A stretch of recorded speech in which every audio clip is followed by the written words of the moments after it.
Spiritual perception is one of those topics around which there's so much ambiguity, and it happens to us in the most varied circumstances. Sometimes when we're immersed in nature, or when we're deep in meditation, or sometimes when we're just very, very quiet, or even after a traumatic experience.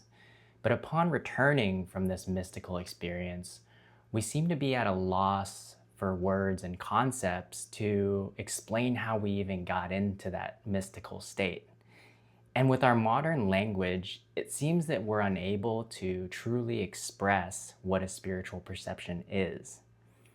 But spiritual perception is actually not that complicated. And despite there being the most elaborate methods out there, it's actually quite simple on how to do it. So in this video, I'm going to cover what spiritual perception simply is, how spiritual perception is just the result of an alignment of certain inner forces, and how you can start developing your spiritual perception today. You may have heard about a spiritual experience before being recounted, or perhaps you had one. And the explanations are the most varied. They sometimes border on fantasy and delirium, but other times, when you or especially someone close to you has had them, they are undeniably authentic and they're even life-changing. In modern times, we don't seem to have the ability anymore to describe these spiritual experiences from an objective viewpoint. And the reason is simple.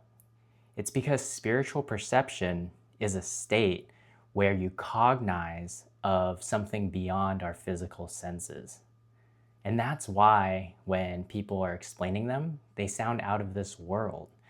Because the person experiencing them has to use our modern language to interpret it. And the person listening has to use our modern concepts to comprehend them. But our modern language and concepts no longer have the ability to comprehend these things because they're so attached to the senses and the sense world.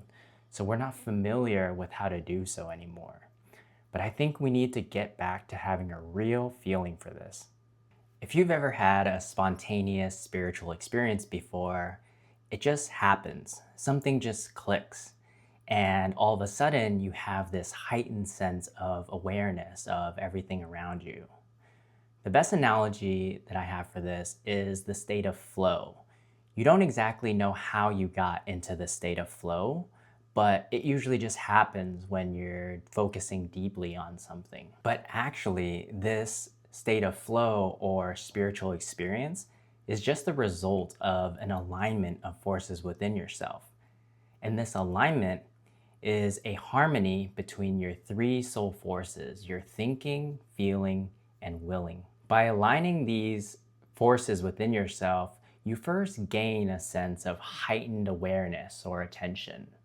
But that attention is still turned towards something in the sense perceptible world. But then, through a special training, we learn how to turn that attention towards something that is beyond the senses, towards the super sensible. And that's what we call a spiritual experience. But the first step is attention. If you don't even have attention to focus on things in the sense perceptible world, then you're never going to be able to turn that away and perceive in the super sensible world. In order for us to perceive in the super sensible worlds, we must first have a clear and undistracted attention to focus on something in the sense perceptible world. And then through a certain effort, we turn this attention away from the sense perceptible towards the super sensible. But we can only do this by cultivating attention. And we can only cultivate attention when we have harmony between the three soul forces. So the training starts with the three soul forces, thinking, feeling, and willing. And so now here's a method to train your thinking soul force. Once a day, preferably at the same time every day, I want you to focus on one boring item. For example, you know the little erasers on the tip of a pencil? I want you to focus on that little eraser. By focusing on a boring item, we take the interest out of it. So we really have to conjure up our soul force of concentration to think about this object. And I want you to think about this object for as long as you can. 10 minutes is ideal, but you can start with 5 minutes and work your way up. Think about this object and think about everything associated with this object. So you can think about different types of erasers, different types of pencils, where these erasers go, why this eraser is pink, how was this eraser invented, right? So it's sort of like you're visualizing this object. You don't have to actually look at the object. I want you to visualize it without a pencil actually being there.